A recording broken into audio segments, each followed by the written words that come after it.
Friends, आज की इस वीडियो में हम लोग बात करेंगे परसेंटेज के बारे में।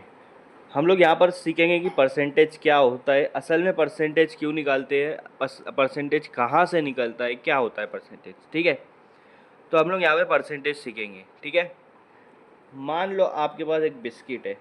ठीक है, मान लो आपके पास एक बिस्किट है। आपने इस बिस्किट का 4 टुकड़ा किया।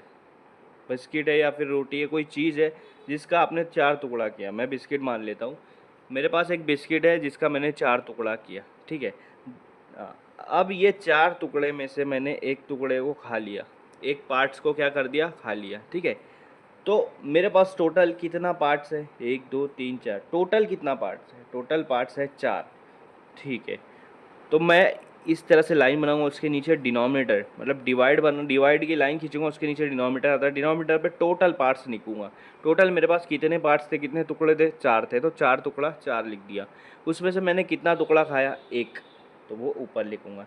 मतलब मैं 4 पार्ट्स में से एक पार्ट्स को कंज्यूम कर लिया, खा लिया। ठीक है, तो मैंने कितना परसेंटेज यूज़ किया, कितना परसेंटेज उसमें से खाया, ये निकालना है। तो आपने इस तरह से लिखना है, उसमें 100 से मल्टीप्लाई कर देना है। क्या कर देना है, 100 से मल्टीप्लाई। ये जो 1/4 ये फ्रैक्शन है, इसको क्या बोलते हैं, फ्रैक्शन बोलते हैं। इसको क्या बोलते हैं, फ्रैक्शन बोलते हैं। मतलब आपने 4 टुकड़े में से एक टुकड़े का खा लिया है, उसका यूज़ कर लिया है, ये हो गया फ्रैक्शन 1/4। अगर इसी को डेसिमल में निकालना है तो इसको आप डिवाइड कर सकते हो। 4 1 ज़ा 4 के टेबल में 1 नहीं आता, तो यहाँ 0 लिखो, यहाँ पॉइंट डालो। जब पॉइंट डाल रहे हो तो यहाँ 0 आ जाएगा। अब 4 के टेबल में 10 आता है 2 पर, 4 2 ज़ा, अरे सॉरी, 4 के टेबल में 10 नहीं आता है, उससे छोटा 8 आता है 2 पर, तो 4 2 ज़ा 8। 10 में से 8 गया, अभी भी 2 बचा, फिर 0 लगाओ। 4 के टेबल में 20 आता है 5 पर, तो 1/4 इसका डेसिमल में अगर आप निकालोगे आंसर तो आएगा 0.25। आपने इसमें से 0.25 जो पार्ट है वो खाया है। ठीक है, ये डेसिमल हो गया। और फ्रैक्शन में बात करेंगे तो 1/4 पार्ट्स। ठीक है, अब हम आते हैं परसेंटेज पर। तो 1/4 को 100 से मल्टीप्लाई करेंगे, 1 को 100 से मल्टीप्लाई करेंगे, 100 हो जाएगा। 1 इंटू 100, 100 नीचे 4।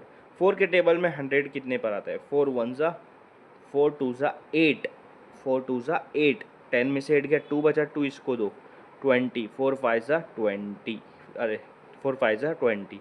तो आपके पास क्या बचा, 25/1, जिसको हम लोग लिखेंगे 25। तो ये जो 25 है ये परसेंटेज है। मतलब टोटल 100% था आपके पास, जिसमें से 25% आपने खा लिया है। तो बचा हुआ कितना है, जो आपने अभी नहीं खाया है, वो 75% है।